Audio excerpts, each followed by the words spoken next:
Okay, listen, we can talk about this, Right? right, for a long time because I love having conversations like this, and to have an opportunity to talk with somebody like you about things like this is for me jackpots, right? Literally. But for the purpose of this interview, right? Yes. Let's If you move don't on. already know, I tend to go off track. I tend to go off on tangents. No, no, no, no, no, no. The way it Please, is. I Yeah, should, I will not stop you. Listen, there's no pressure, all right? We can always, I can schedule it another time to continue on, and we can do a part two, right? sure. We take it as it comes, literally. And many people will enjoy this, right? Um, Question two, sir. Question two. All right. We're an hour into it here. Question Okay. two. How do you understand the difference between happiness and success? Between happiness and success? Yes. How do I understand the difference between happiness and success? Well, I think that if you're happy, that's a form of success in a certain way. I mean, we all want to be happy.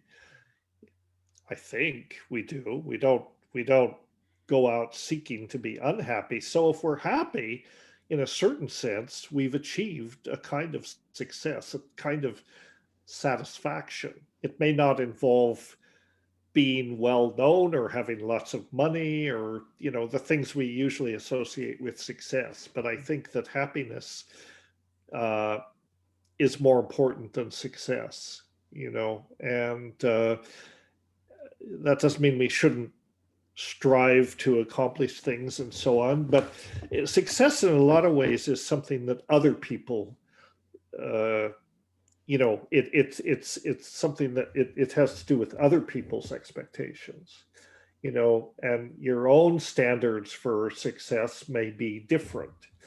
And I think it's very much linked to happiness. If you feel like you've lived an interesting life and you're basically satisfied, if your life is rich intellectually, then it doesn't really matter if you have material success. I mean, it does to a certain extent, but that's not the main thing. So that would be my answer to that. I mean, if I had to choose, do you want success or you want happiness? I'll take happiness. You just said so. Then, as these questions, I'm asking these questions, right? The exact same questions to everybody. And Yeah, every single time, every person answers them differently. And interesting. it happened again now. What you just said, right? You mentioned that success is mostly partial to other people's views and expectations Hmm. of us as individuals, right? Yeah, People don't realize this. We do not realize that how much of our life do we spend subconsciously trying to please somebody else's version of me? How much time do we waste yeah. trying to? I don't know if it's a waste of time. Some. I mean, if you're with the program, I think we all go through this, Mm, as we grow up, with our parents and so on. My God, why didn't you become a doctor? Why didn't you do this or yes. that? I'm so disappointed in you. But you can't tie that uh, to your own happiness and self-satisfaction. You know, Ultimately, a person has got to define success in their own terms that works for them. Well, I didn't become a doctor. I mean, not that I'm speaking hypothetically, nobody expected me to become a doctor, but had they, and I didn't, I would have to say, well, in their eyes, I'm a failure. I didn't make, but I'm a success of my own. I created my own experiences that were satisfying, and that's successful. Right. Let's see. Success is such a loaded word. Oh, extremely. It really is. Yeah. Now, as I was listening, I was glancing over question 3, as I am now. Well, right. The question is, how would you define the difference between wants and needs? Now, normally, I would ask it like that, but taking into consideration that the knowledge you have about our evolution as a species, I would like to change this question. Okay. Yeah. Okay. When do you think a human being, our species' faculty to want came to be? Do you think it's something that was always there? Or Our impulse to want to things, want? Yeah, yeah. to want. Because originally it would have been, I need. Well, these are not easy questions. Very difficult, yes. I mean, I think wanting is again part of what's built into our survival strategy, because Mm. obviously we have certain needs, wants, call them. We need food, we need shelter, we need sex, we need relationships. We grow up, or we exist in this area where we think that we are not complete if we don't have these things. So we Yes. want them, and in some cases, that desire is very important. If we don't have food, we're not going to get very far. If we don't have, the basics. So that kind of want is evolutionary. It's built into our biology. Other kinds of wants uh, are not necessary to survival, not necessarily for even happiness. Mm. And the culture is very much conspiring to make us want all kinds of things that we don't need, couldn't have, and yet we want these things. Again, we're playing to other people's expectations about, I mean, what's wrong with you that you don't want, a Mercedes, or that you don't want these material things. What is the matter with you? You're not really contributing to the economy, and you know, and I don't know. Again, I think we're programmed to want by the society a lot of things that are not really relevant to our happiness. And in fact, it's this expectation that's created by society that if you don't have X, Y, and Z, then you're incomplete. I mean, they program you to think that you're somehow an incomplete person. And then so you win the lottery, right? And you buy a multi-million dollar house in Hawaii, and you have an airplane, you have all of these things.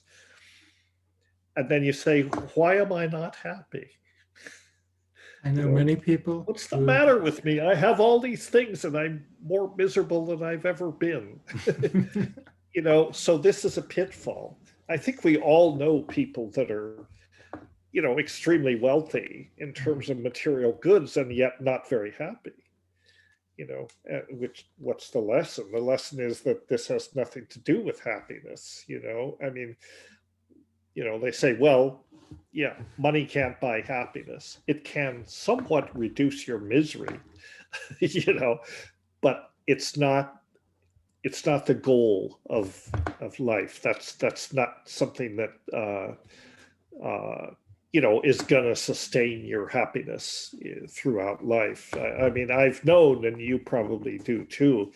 I've known people who have been tremendously uh, successful by all external criteria. They're wealthy, they have many things, they have Thanks. beautiful wife, they have all this life, and yet they're totally depressed. They're depressed to the point of suicide even. And then I have known other people who have almost nothing, and yet for some reason So happy. they're positive, they're happy, you know, and maybe it's because they just don't know any better. Don't you know that you're supposed to want all this stuff? Well, Oh, gee, it never ignorance is occurred to me. bliss. Yeah. Now that you mention it, yeah, I really do want those things. So, and this is what you're saying. Like ignorance is bliss, and the more you have, the more you have to lose. Yeah, exactly, Yeah. exactly. And Consuming ultimately, you. you lose it all. You know, I mean, Anyway, you exactly. can't take it with you. You know, you can't take it with you. Mm. Not clear what you can take with you, but yeah. So again, this is a I guess a characteristic of our culture. You know that it makes us we're you know it does everything it can. It programs us to feel like we're inadequate, incomplete, you know, unless we have all these external things. And that really has not very much to do with it, you know. I think that's part of maturing into this place where you realize, yeah, those things are nice, not essential to one's life, Yeah. you know. So This then is what you just said there is one of the primary reasons that I'm doing this project, right? Because for me, what changed all of this, right? How I look at the view, how I think other people think about me, the parts I play in all of this. That starts at the moment I started asking internal questions, not external how do's, how do I drive, how do I build something, how do I design something, mm-hmm. internal whys. So I honestly feel that self-knowledge and self-understanding plays such an important part in, not even understanding, but starting to understand. Mm-hmm. And I don't think that there's enough out there for it, because it's like you said, society and culture is based at the moment, based on this rendition of the last 100 to 250, 300 years on consumption, Yeah. and it's this really negative perpetuating machine, like that we produce to sell to use, to produce to sell to use, to produce to sell to use. Right now, fair enough. Like, it's really good for technological advancement. Massively bad for people. Yeah. Yeah. Yes, massively bad for people. Yeah, and the planet and everything else. Yeah, and Exactly. it is this you know this I don't know, this con game that we've been forced to buy into. You know, this idea that your worth is defined in terms of what society defines as worthy Deems you or to be. success or whatever, you know. And that's exactly the wrong thing. I mean, as Terence was fond of saying, culture is not your friend, you know. And so I think you have to develop the tools to uh, disempower all these cultural memes, you know. And again, it comes back uh, to the fundamental, which is know yourself and trust yourself. Ah, my goodness. All Yeah. we're missing is a campfire. Well, we could arrange that. I have a cheesy artificial fireplace here, which I could fire it up, but I don't think it Hopefully, would add hopefully. much to it. Someday when all of this pandemic and stuff is blown over and I'm in your vicinity, all we need is a campfire. Yeah, yeah. Dennis, what does letting go mean for you? What does what? What does letting go mean for you? Letting go. Yeah.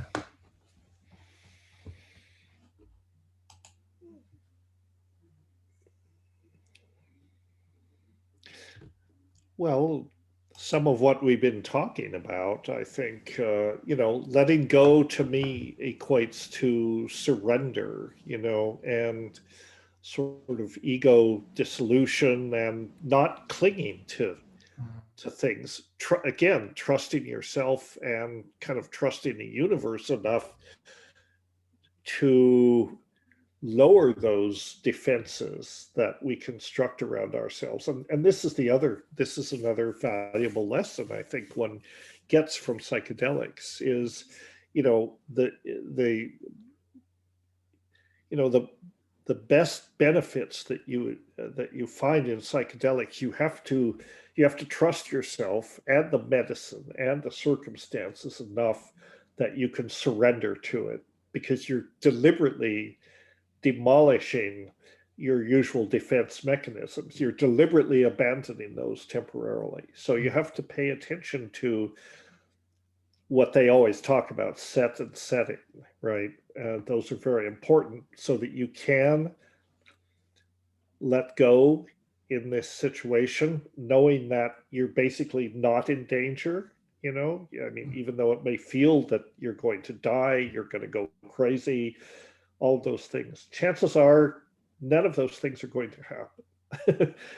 And you have to have enough confidence in yourself and the circumstances to to believe that. So letting go is, again, another way of abandoning, or temporarily at least abandoning, these defense mechanisms that we construct around ourselves. So I guess that's what letting go means. And probably the ultimate letting go is when you die, and you have to and again, I think psychedelics are a good you know they're a good practice run, if you will. Psychedelics are like the trailer of the movie. You get to experience the trailer, and then your time comes to go, and hopefully you're more prepared. Although, I mean, you can reassure yourself that you are, but when the time comes, you may find, oh, actually, I'm not ready for this at all. But it's too late. So anyway, that's kind of what I think. Oh, it's beautiful. For me, the first time I asked that question to myself, what is letting go? The next thing that happened is I went automatically, of what? Letting go of what? You went automatically to Of what? Yeah, letting go avoid. Of what? Yeah. Mm-hmm. So if I'm not holding on to anything, is there still a need to let go, or am I creating a need to let go? And I think a lot of things are like this. I mean, for instance, if one, by asking what is freedom, for instance, right?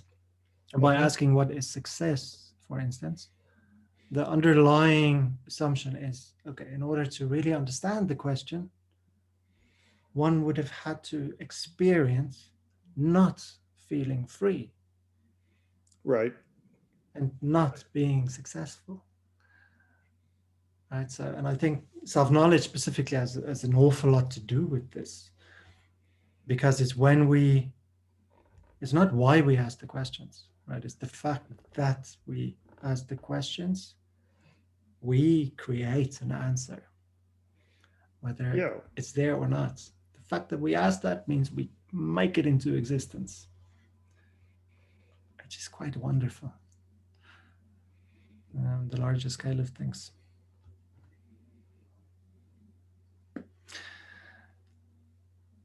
How would you explain the difference between subjective and objective? Oh boy. You don't ask the easy questions. I do not. Thank you for. We could spend the rest of the hour talking about that. I think that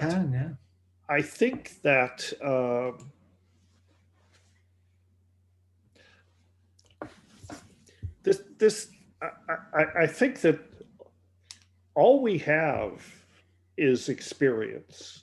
You know, that's the only thing we have in our in the moment is our experience of being in the moment, you know, and the past does not exist except in the form of memories. And that's not really the past. That's something that's happening in the presence. That's our brain, you know, reviewing our history or what's happened. The future does not exist. It hasn't happened. We have lots of ideas about what might happen, but all of it happens from this nexus, this single point of being in the present, in the flow of time, and even that is the past. You know, because we know from neurophysiology and so on that what you're experiencing is not what's happening now, but it's what's happening, you know, a fraction of a second ago, because of the lag time in the way the nervous system works and so on. So everything is subjective. That's what I would say. And you know, there is no objective that we know of. We know that, again, this comes back to living in this artificially constructed hallucination that we create. We know that, or at least we think we know, because that's the thing. It you know, it these questions raise the point that we know nothing for sure, but we think we know that there is an Exactly. objective Yes. reality out there that's separate from us, that we don't experience directly. We experience this model that we construct, which may more or less reflect that objective reality, but there's no way to know that. That's an assumption. It works for us. It's good enough, you know. So nothing can be truly objective. You know, you have only your own individual experience, and you know, this comes up often in discussions of uh, again, psychedelics and the things that for example, the entities, the intelligences that you encounter in these intense psychedelic experiences, like on mushrooms or DMT, that sort of thing. You know, there is an apparent encounter with other consciousnesses that are not you, at least they don't present as you, uh, but maybe an aspect of a self that's presenting as something that's not the self, you know, but it comes up all the time. Are these entities real? Are they real? Well, they're real in that you experience them. Yeah. You know, you experience them, the experience is real. But whether the experience corresponds to some internal dynamic or something that is really external, Mm. and if the terms external and internal even have meaning, you know, you're into some very confusing territory here.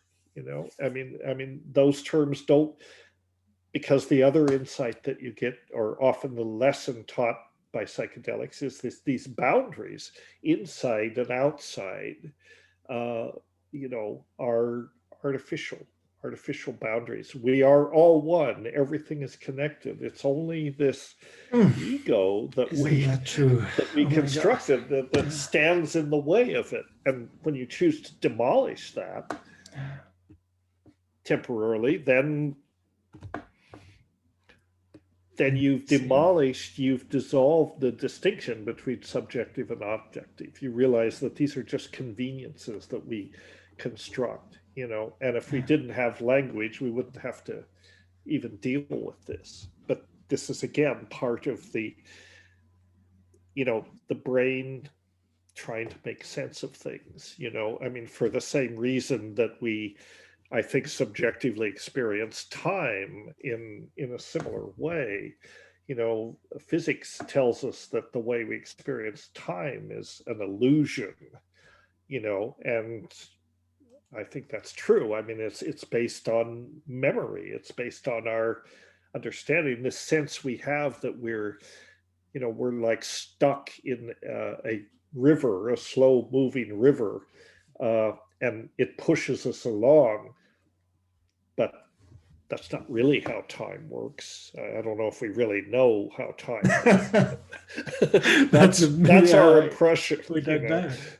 Yeah. So that's a tough question, but that's my feeling. I think that experience is primary, Yeah, and everything else that we construct around it is, uh, it's subjective. And is there an objective reality?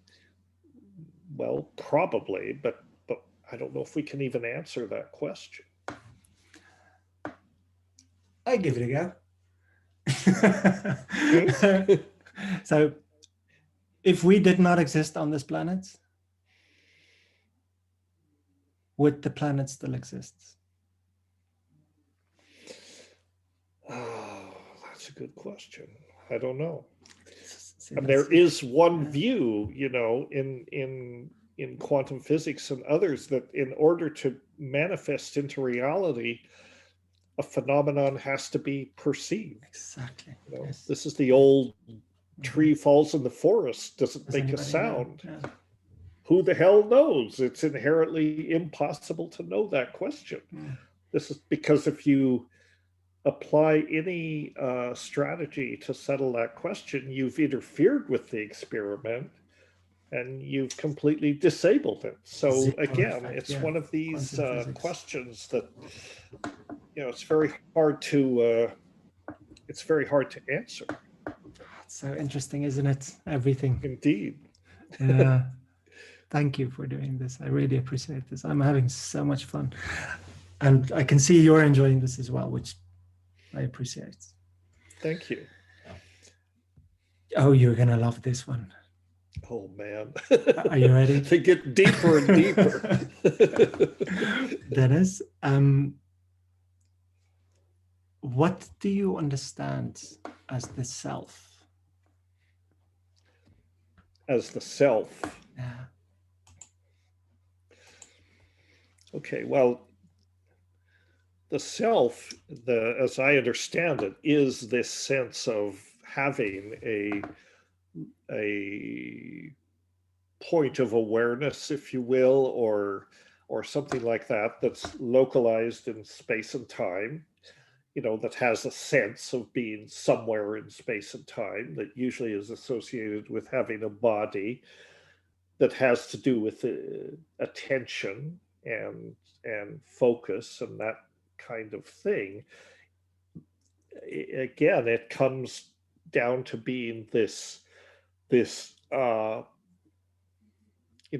default mode, this entity that we create for ourselves. Mm. And we know that within a certain, at least under certain circumstances, we know that the self is critically important on brain processes, because we know how to abolish the self. I mean, completely. We can abolish consciousness with drugs. All you have to do is take an anesthetic. You're Exactly. Yeah. Exactly. no You're gone. conscious. Yeah. Your brain stem's working, all the systems Mhm. keeping the body going are working, but no awareness, Yeah. no self. Sympathetic nervous system. Yeah, yeah. So that's what I think the self is. And that's what I think it is. And that raises the interesting question. If something as simple as an anesthetic can abolish the self, then what about death? I mean, this idea that your self or your consciousness can persist after death, um, I don't think is a resolved question. And I don't presume to know. I mean, I don't think anybody knows. Like we said earlier, anybody tells you they have this figured out, Yeah. forget it. They're obviously full of shit. The only answer Totally is, agree only with you. honest answer is to say that we don't have it figured out. But this idea that the self or some form of consciousness persists after death, I'm of two minds of it. In one sense, the reductionist in me, the biologist in me says, you need an active brain to have this going on. But the other side of me, the more spiritual side, and maybe the more aspirational side in a certain sense, is saying, well, I hope that's not true. I hope that consciousness can exist independent of a physical matrix.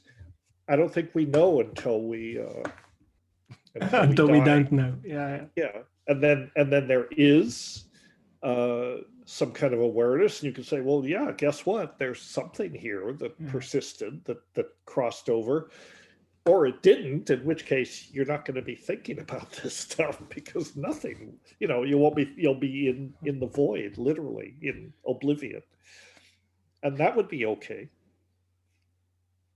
It's so extraordinary, right? So I would do these.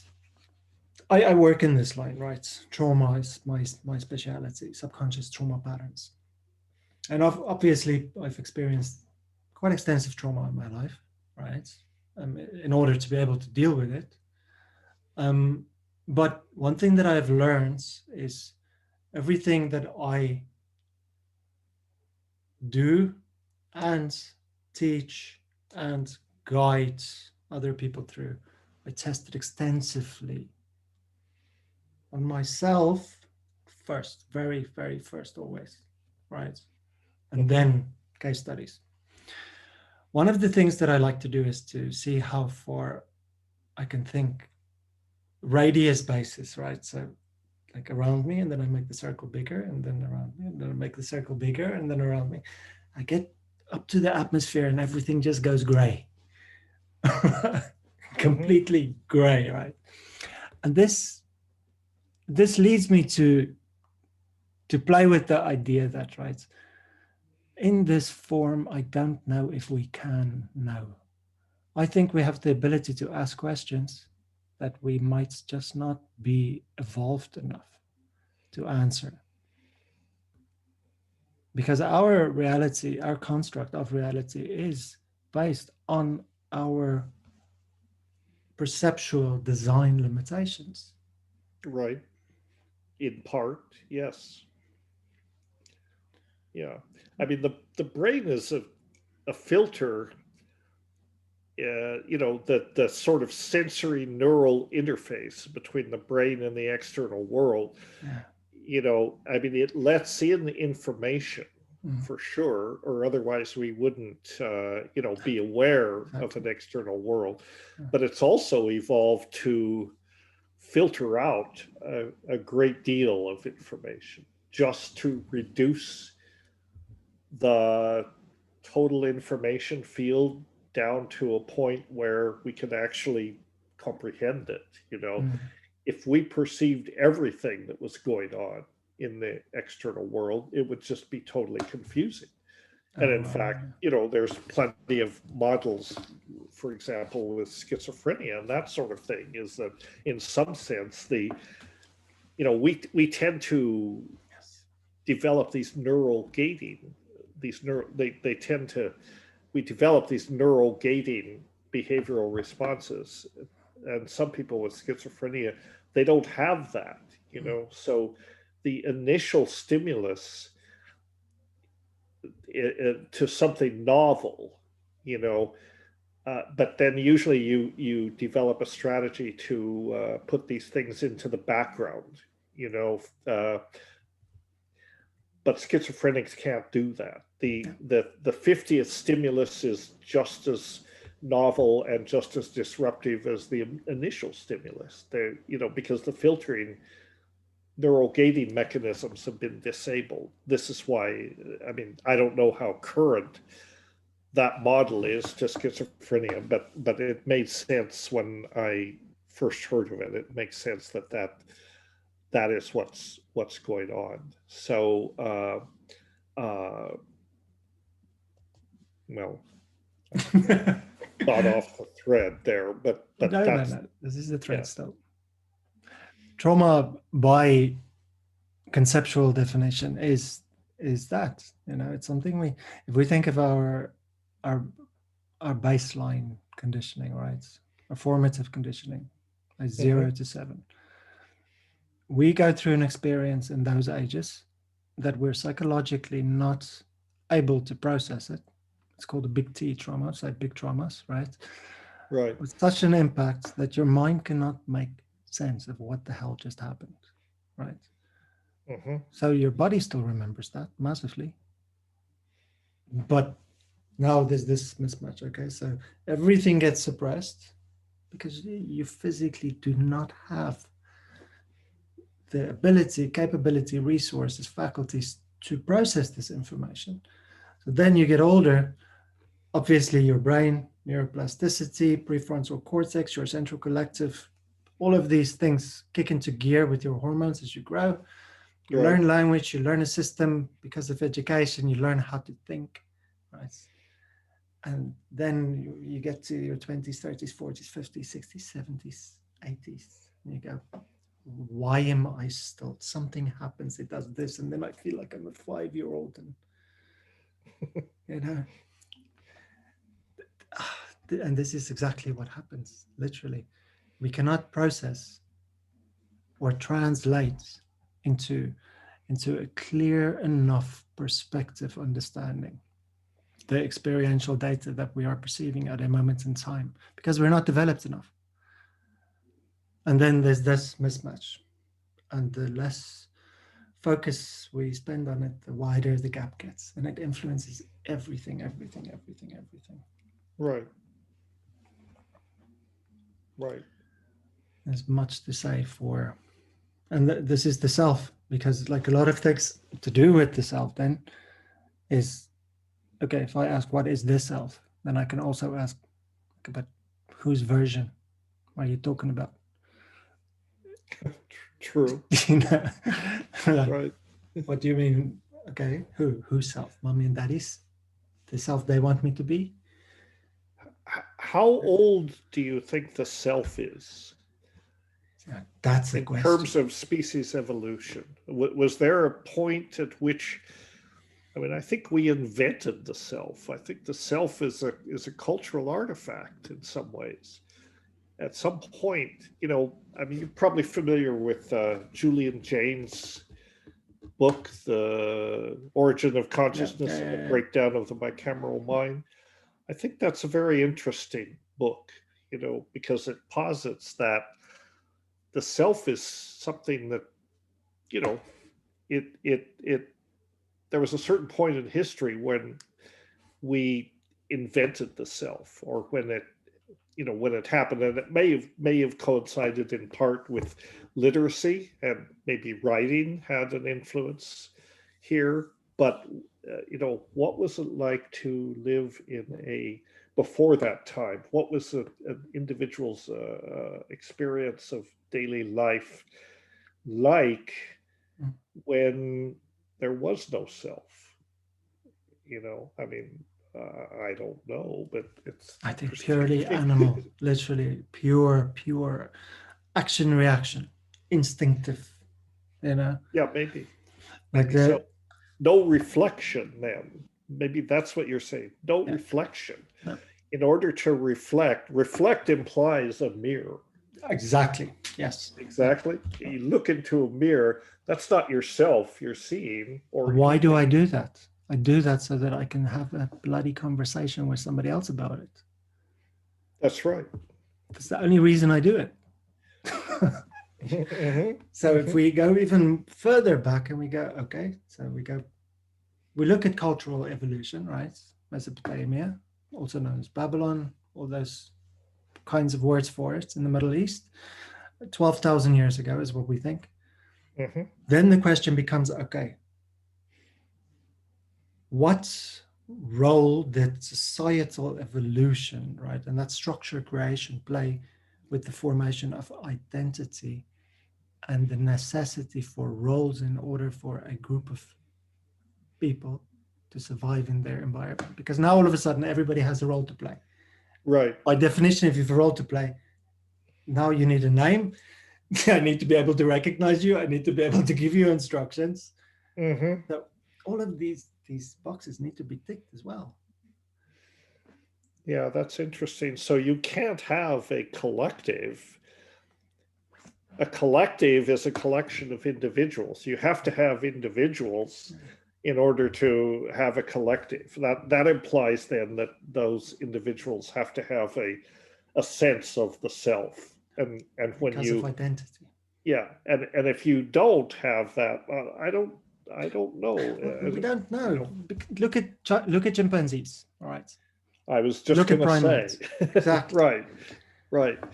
I mean, they have a social structure. They have, uh, they have an awareness of other members. So, do they have a Identity. sense Yeah. of self? Do they have a sense of Oh self? my God, this is one day I'm going to take I have to mushrooms with the ask one, I chimpanzees. I was suppose. just saying the same thing. Exactly. Yeah. Right. Imagine that. So, so interesting, these questions. Yeah. And I think then, go ahead. I can hear you. There's something on your tongue. I will wait. Yeah. Yeah. If you, yeah, I mean, it would be, and the other question that comes up then, what was awareness, what was consciousness like before we had language, and how did that, Big language questions. is Yeah. another learned skill that Yeah. we've evolved into, that much of our neural architecture is devoted to generating language and Yeah. understanding language and all that. So it goes way, way back. But language is another way of, uh, in a way, I guess, defining the self, or separating the perceiving self from the perceived external world. I mean, if you didn't have, you wouldn't need language. Language is about, a It's the lot of it is about separation. Yeah. signifying, yeah, Yeah. separation. It's the It's about separation talking that about creates. Yeah. things that are not you, Yeah. you know. Yeah. So I don't know. Do you know what? I think even more so than I love you, right? 3 words that are the most powerful on a self, now that we're talking about the self level is I don't know. Just those 3 words. I don't know. That's fine. I am not going to pretend to know. I am open to let whatever is there come in because I don't know. Mhm. Beautiful. I was just thinking, do you know what? I'm going to try and get in contact with Noam Chomsky as well. That's a good idea. Language and culture. Yeah. Yeah. He's had to think very deeply about these things. I think that's a Exactly. great With idea. linguistics, Yeah. like weird. Yeah, I'm sure he would be able to say a few things as well. Now, let's go a bit more smooth, right? As we go into the end part of this interview. This is more of a personal question, right? To do with how you see yourself. Right? If hypothetically something happened now and you completely forgot how old you are. That's the only thing you forgot. How old would you see yourself as? If I forgot how old I am, Yeah, you forgot your age. I think most people have a view of themselves as younger than they actually are. Uh, I mean, who wants to think of themselves as an old, an old man? Uh, Although there's nothing really wrong with that, but subjectively, I feel like, I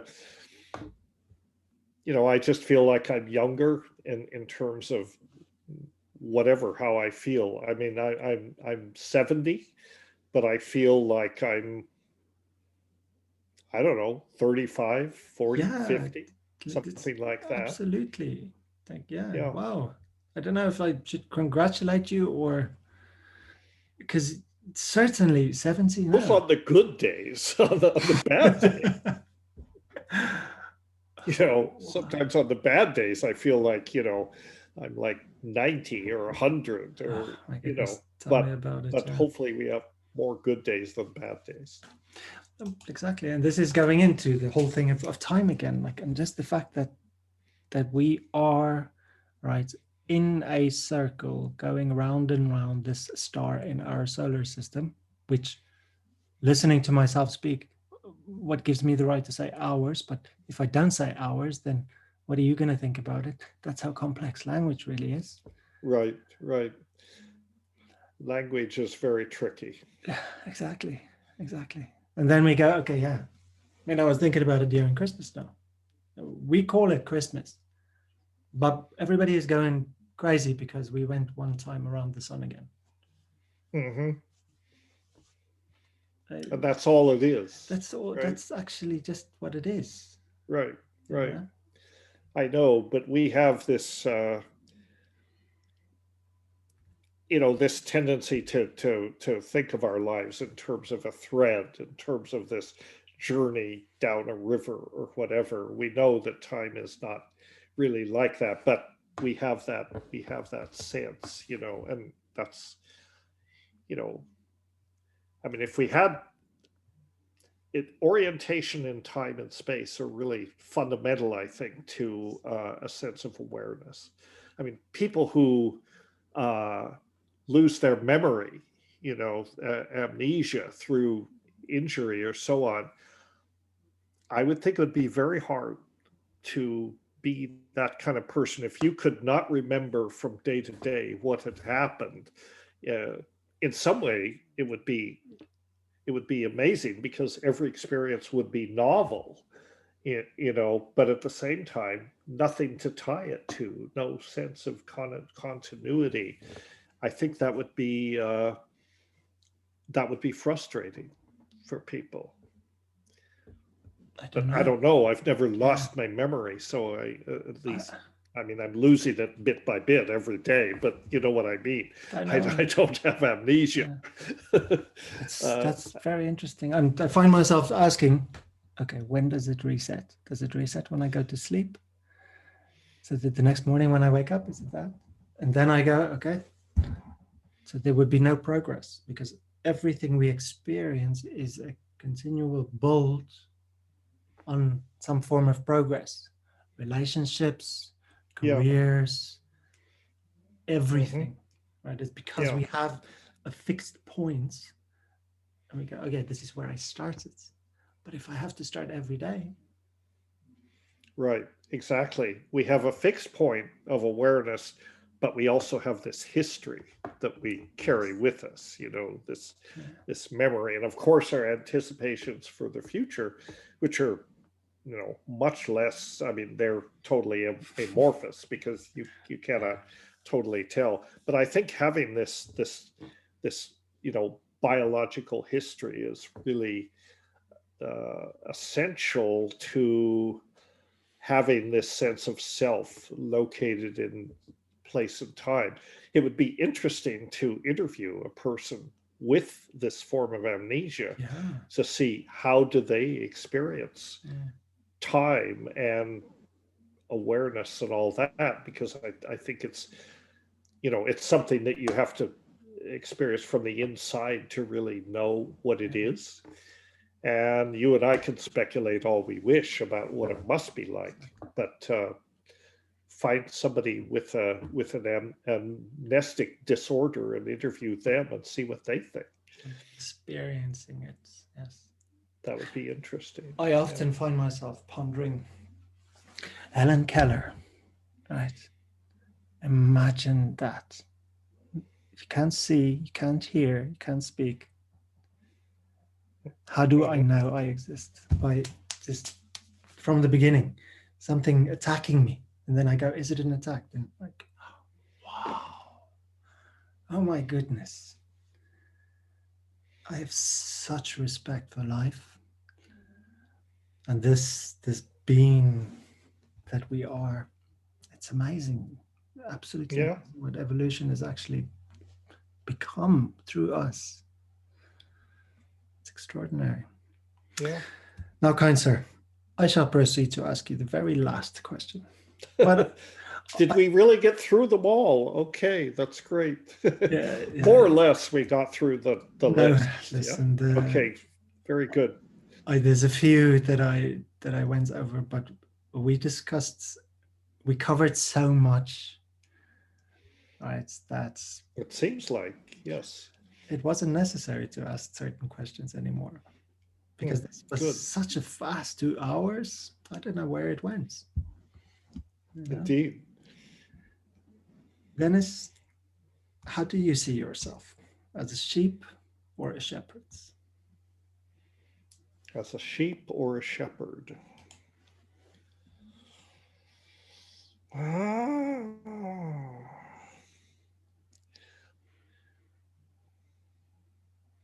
Well, maybe I'm a shepherd in sheep's clothing.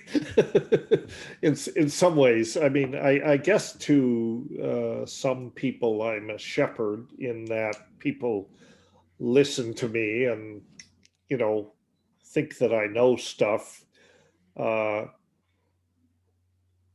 and in my own self, I know that that's probably an exaggeration. So I don't really, I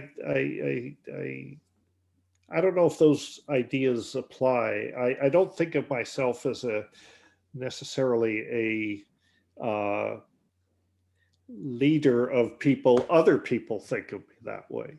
You know, good thing they don't know how confused I really am, or they would be very disappointed. But in that sense, I just feel like I'm just a curious monkey trying to figure it all out. But and share what I've learned with people to the extent that they are interested. But I can't say at the end of the day if I'm a sheep or a shepherd. I think we're all a little bit of both, don't you? Question is loaded completely, Yeah, right? definitely. Because it's like light and dark. And Hmm. what I love about asking that question is some people go, did you just ask me that? Of course I'm a shepherd. Right, You not know who you're talking to, right? right, And right. then other people go, who's going to watch this interview? But I think you just have to be honest about it. exactly. You Yeah. know, we are shepherds to some people if they listen and internalize what you say and resonate to what you say. I guess they are, to them you're shepherds. You're a shepherd, and what they don't, and that's fine. But uh, you know, sometimes they need to be reminded. Maybe it's healthy to remind those people once in a while. Well, Dennis McKenna thinks he's so hot, and so wise and all that. Actually, he's not. Just is just a And the thing is, person. Yeah. there's Mm. my internal avatar, whatever, Yeah. that I think keeps me humble. I hope it does. That Yeah. reminds me, remember, you don't know shit.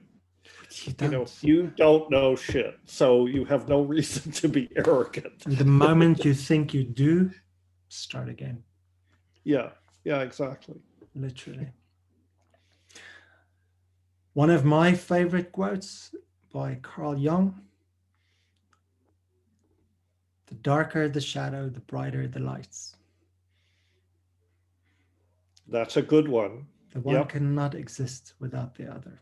that's exactly right. Yeah, And this is what exactly. makes, for me personally, existence so amazing. Yeah. The fact that I believe up until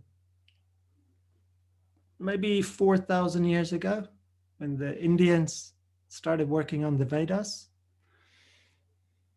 just out of nowhere, and I don't know, it's because we can't find the reference anymore, or if Hmm. this is just the first historical references we can find.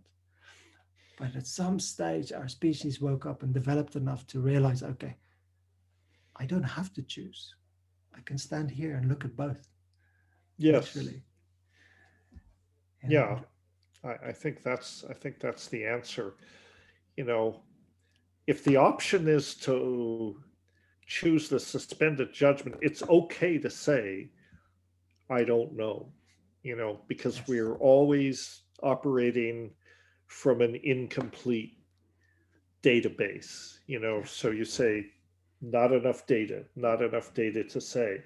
That's the quintessential scientific stance, actually. I mean, science, to my mind, at its great strength, is the courage to say our understanding is incomplete. We need more data to fully understand whatever it is we're trying to understand. Yeah. And of course, we need grants and we need all the supporting infrastructure to work that out. But fundamentally, that's true. I mean, science is a beautiful thing because it's inherently incomplete, always incomplete, and if it works the way it should, it's self-correcting. There are very few human institutions whose job is to invalidate itself in a certain way. And this is the way that science works. You construct ideas, you construct hypotheses about how something is, about how phenomena are, the way the world is. And then if you're an honest scientist, you try like hell to demolish your hypothesis, because that's how it advances. You have to be able to define what will invalidate this conceptual construct I've created, or what will demolish it, or how can it be improved, and usually the natural response is to improve it rather than just throw it in the garbage can and start over. Sometimes you have to do that, but it's more satisfying if someone's spent much of their life constructing some edifice of hypothesis. You're reluctant to abandon it, but you're also aware of its inadequacies and where where the gaps are. So then you can say, well, I understand this is not a complete picture. What parts need to be filled in? How does it have to be changed in order to be more adequate? Knowing that, you're never going to prove something. You know, Science never proves anything. It only is unable to disprove things. Exactly. And that's what it Exactly. comes down to, right? I'm just thinking, yeah, the scientific So method. you can always retreat into that sort of, Yeah. which some people will say that's a cowardly position, to say, well, the suspended judgment, but it's Exactly. actually an honest Yeah. position. It's maybe the only honest position. And Whitehead talked about this in his philosophy, that the suspended judgment is the quintessential scientific tool. It's the courage to say that you don't completely understand something. And then again, if that's true, then you open up the way to enhance your understanding, to advance knowledge. And that's what science is supposed to be about in the pure sense. I I mean, love in the real world, it's about a lot of other things because it's inseparable from other human institutions. oh, what is the real world, Dennis? Like, this is a question I have thought about since my beginning. And I as I as I go through life, my answer continues to still change. I think the more people agree on something, the more real, unfortunately, it becomes. And that one has to accept that this is the world we live in, Yeah. you know? Now, this I concludes. okay. I was just going to say my batteries are running out. It's getting critical, so Yeah, no, this is listen. this is a good time to stop. But Okay. I think we've covered a lot. So We have very thank good. you. No, no, no, thank you. I'm going to stop the recording now, and then we have a very, very